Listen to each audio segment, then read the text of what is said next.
Today we're not walking. See you guys on the beach. Good morning, good morning, good morning. Yes, my favorite sunrise spot. Petrus Vivius speaking. Uncle Frankie Two Socks following. And your favorite beach Pardet, making sure we get to the beach and back safely. Go Pardet. That's a poor intro.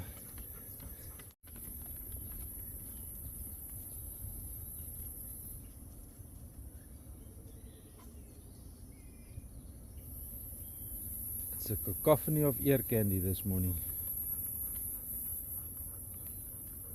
But they won't do it for the camera. Boardwalk is beautiful in the sunrise.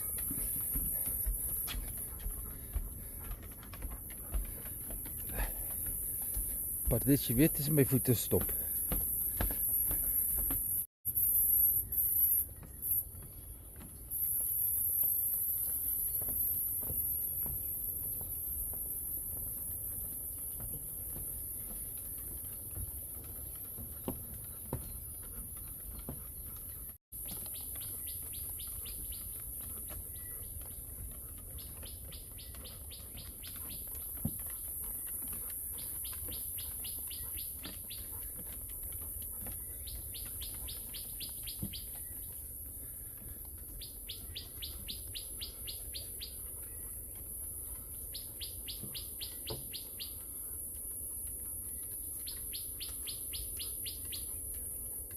Just can't see him.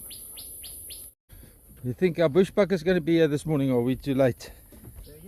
Our bushbuck. I don't know.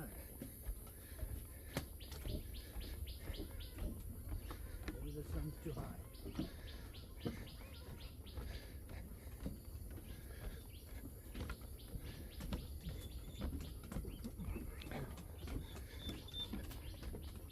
Nope. This is not the right corner. The walk from Ingwe, it's much shorter, but the sounds and the sunrise over the boardwalk is just much more beautiful.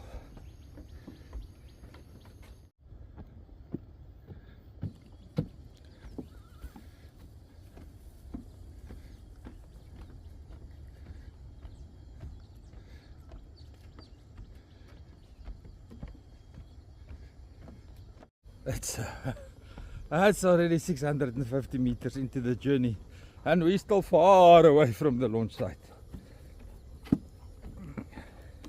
Kom maar, dit move.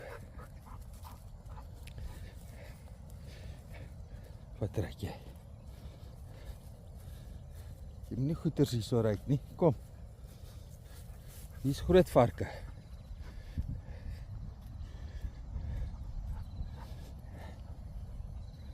Am I ever going to be in time again to catch this beautiful sunrise?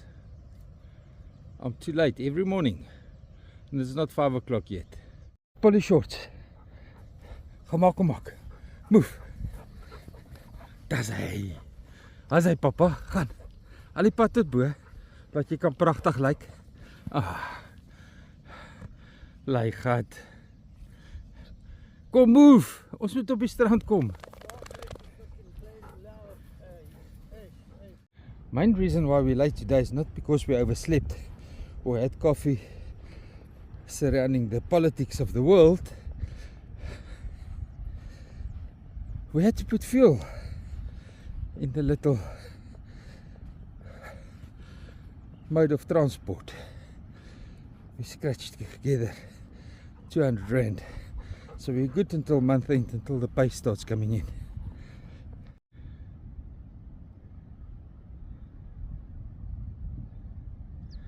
Just being thankful for a while, because here we are, we could make it another morning. That is the view I'm looking at. That's what I want you guys to see. So on the 14th of January 2024, this beach over here is going to be full of baby sea turtles. Roughly about 80 to 120 of them. Are you guys going to be here to watch it happening with us?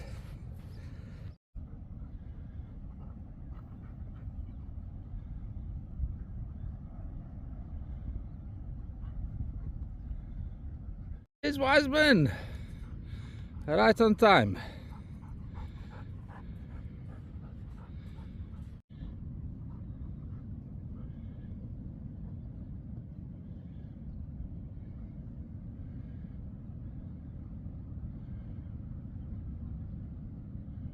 This has now become a scientific marker. Ooh-ha! That's Stella coming right where we're sitting. Oh no, they've changed their direction. Sorry, Stella. But this has got right of way. Sorry, Johan.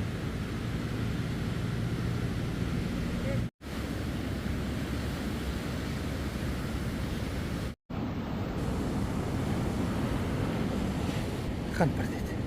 Gaan speel. Geef je een stokje hartelijk.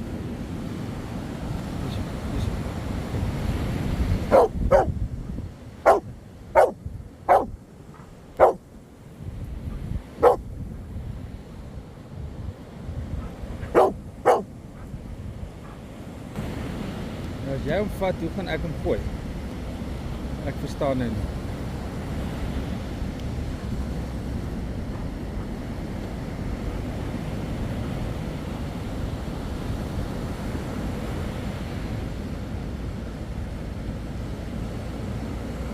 That's St. Lucia Estuary mouth and the little peninsula that's being pushed onto the mud more and more every day as the ocean-borne sediment enters the system.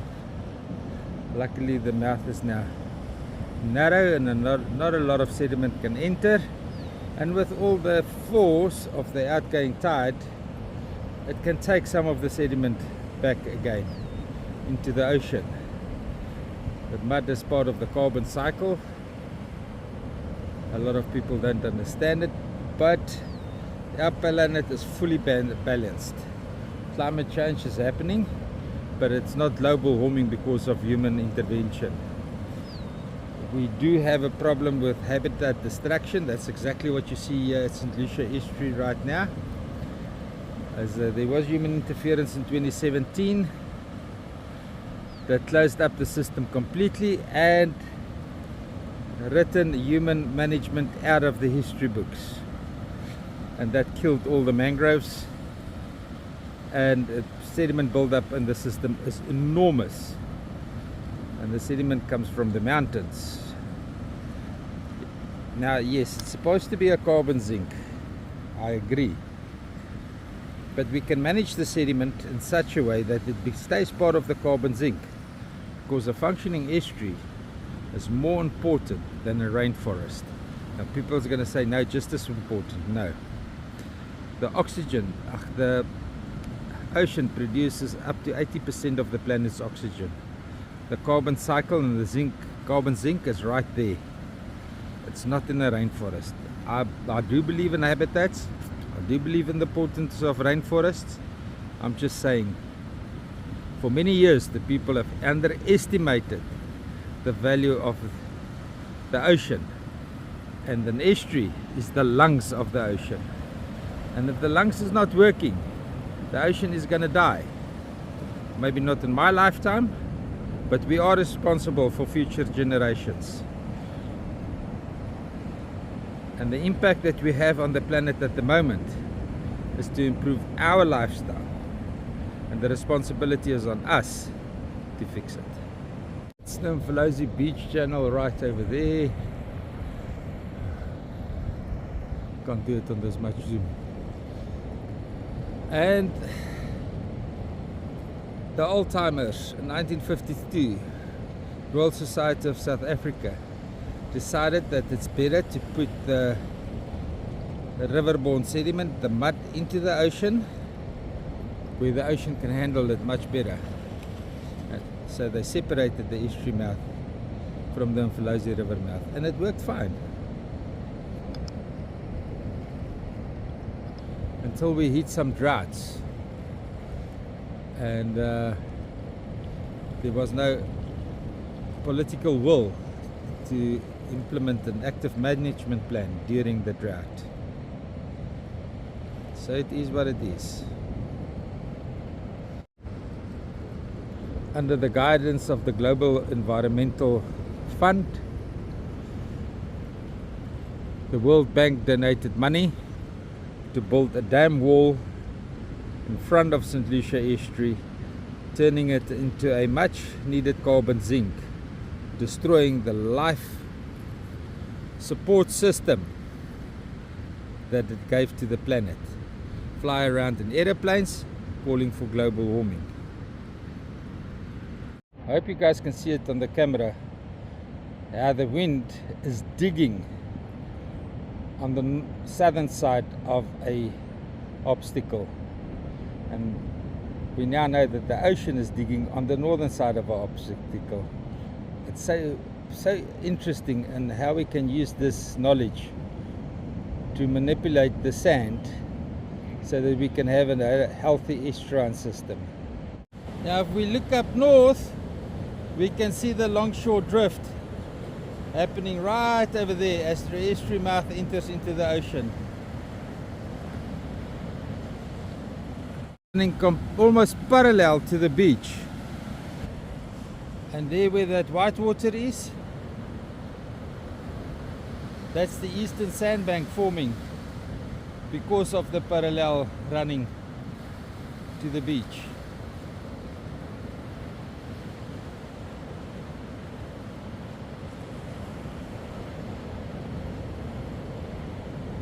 So Wiseman has to run to go and fetch ocean commotion. They stuck at the entrance with the wind blowing the soft sand across the entrance. They got stuck. That is what the park authorities spend the money on, is to help the guys get onto the beach, not to make it more difficult for them.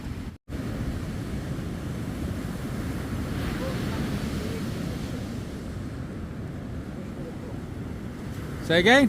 Freshwater pools will have to be Got ocean commotion unstuck and probably did some entrance repairs there.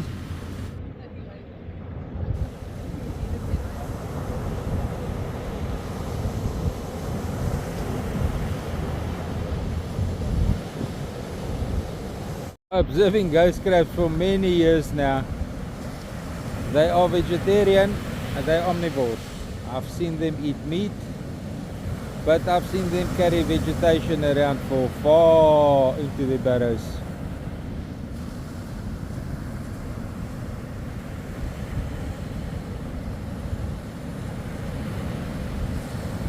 Doesn't like the taste of that one.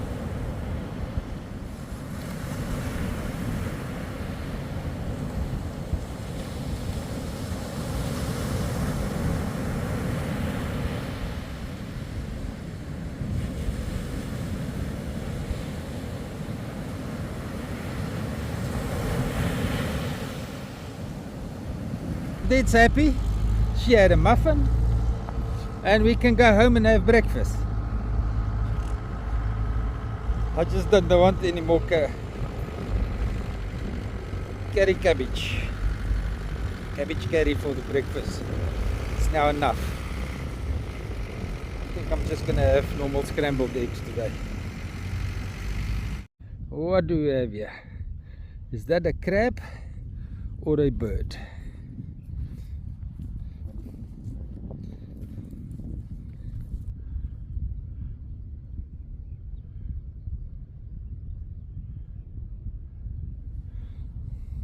The ocean was flooding in here, and the people got all excited. The estuary is creating a new mouth, and now the wind has filled up everything with sand. Excitement was for nothing.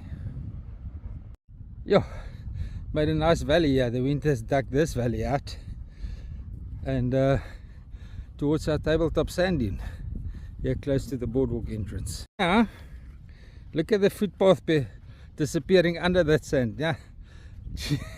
Yes. Frank, this Indian moved a lot, eh? We talk about it, but... Say again? In the last 2 weeks, especially with the heavy winds we've had, it's moved a good 3 meters this way. We talk about it a lot, but to see it like this after 3 weeks, it's quite scary. It's really, and it's high now. That's more than 2 meters now. Closer to 4. You're gonna let the people call us insane, Frank. What? That is not as high as a roof. What? No, Petrus. I get a shock. no, it's not. No. The other side of a roof is 3.4 meters. Okay. This is not quite there. This is about 2.5 meters. You stand here, and then you've got something to keep. Yeah, it's about 2.5 meters, Frank. What? What are you? You about 1.7? Yeah, somewhere there. Yeah, about 2.5 meters. Frank is right. Maybe that is as high as the bottom part of a house roof. As he says, optical illusion. I can do this and it looks much higher, or I can do this and Frank's looks taller than the dune. Look here.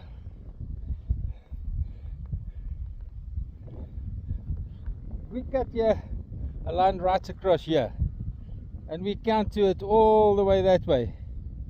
That's more than 12 meters. That's closer to 20 meters. That's incredible. They're like paper flowers. I don't know if you feel them. They're like paper. Okay, we're gonna search their name. Feel that. They're here, and there's plenty of them.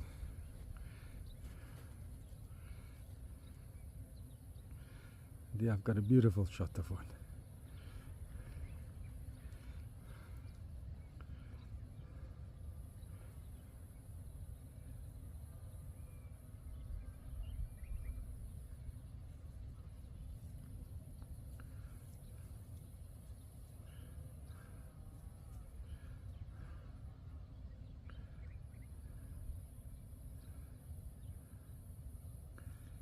They don't stay still long enough, eh? I don't take photos, I take video. And then I slow the shit down out of it.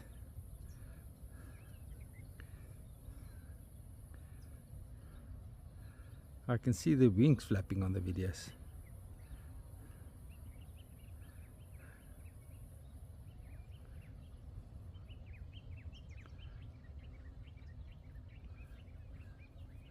You taught me how to do this, Frank. You said you would find a way where they frequent more and keep on focusing there and you'll get nice shots, and that's what I'm doing.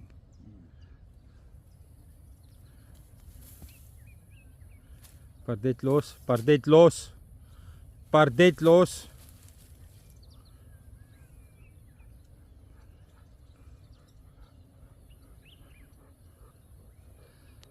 I think that's enough. Back on the boardwalk, now we're going home. It's just 650 meters more to the car. To you guys that's fit, it doesn't sound much. To us old toppies, it's a marathon. And we've got a new artist occupying this spot here, and look at these beautiful, beautiful crafts. So guys, if you come past here, buy some of these monkey apple wind chimes, decorate it with your own herbs, and it will make your house look beautiful and smell lovely. You can even use it for candle holders. And here he's got some small animals carved out, and there he's got some birds and animals carved out. And your name, sir? Hey? Tandugwazi. Have you got an English version for that name? No, because the foreigners won't pronounce it. But a lot of guys like to call me Nkwazi. Thank you, that's much easier. I hope they support you. We're back at the tidal channel. There's not much tidal influence since we passed here this morning. And now, Have we got a fiddler crab there? Could that be? Let's zoom in. Here, that looks like a fiddler crab. That is a fiddler crab. Can you believe it? There's no mangroves here, but that's a fiddler crab. We've got fiddler crab here at the boardwalk, at the tidal channel, guys. Wow! I know you guys won't think. No. It's only the true St. Lucia lovers that will understand what this means. Look at this. There's literally hundreds of them, as Frank said. Look at that. Were they in hibernation, you think? No, they're too small for being in hibernation. These are fresh ones. No, I mean they're fresh ones, but why? Where did they suddenly come from, Frank? Who introduced them back here? You think it's the ocean, the marine retention? I don't know. Well, it's baie bleek. They're not a healthy color, but they're fiddler crabs nonetheless. But they're still very. So our fiddler crabs are back here at the tidal channel, and there's plenty of them. They are bleak, but they're here. That's the main important thing. I thought we were never going to see them back. Marine retention, we've got it here at the tidal channel. These guys they're grouping together there. They don't look all that happy. Oh no, they're feeding. No, they're feeding. Those ones are vegetarian, that's all they eat.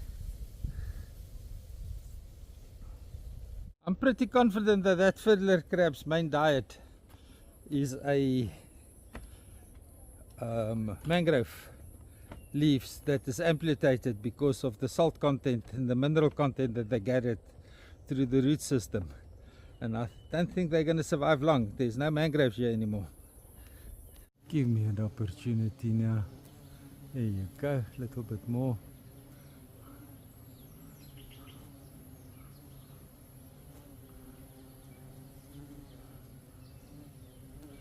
They're quite heavy laden with pollen. I don't know if they're fighting or what they're doing.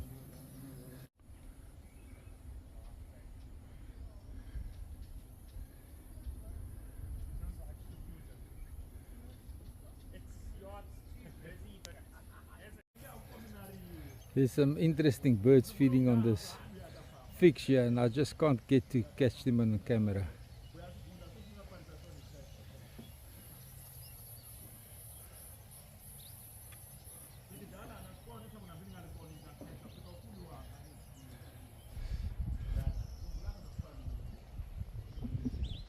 And thousands of insects on them as well. As Frank rightfully points out, they're still green, but they're full of insects.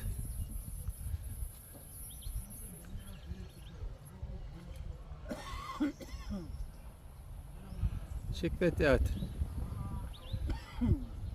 You must be a Chinese if you want to eat these figs.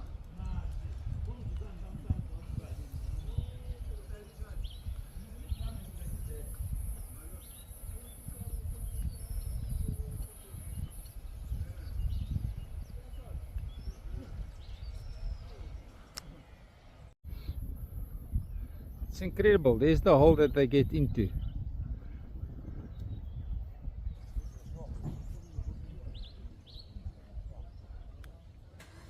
And when you open it up, it looks like if it could have been a very nice fleshy fruit. But they're full of worms. It's not worms, it's creepy crawlies.